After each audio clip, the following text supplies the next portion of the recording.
Arestado ang 3 lalaki sa Quezon City matapos tangkang suhulan ang mga pulis kapalit ng pagpapakawala ng 2 trailer truck na may kargang tinatayang 143 milyong pisong halaga ng smuggled cigarettes.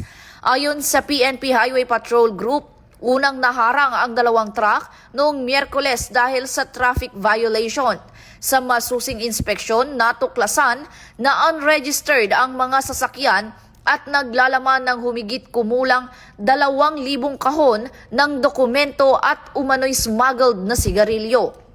Sinabi ni HPG Director Police Brigadier General Hansel Marantan na galing ang mga kargamento sa Buwan, Batangas at patungo sana sa Valenzuela area.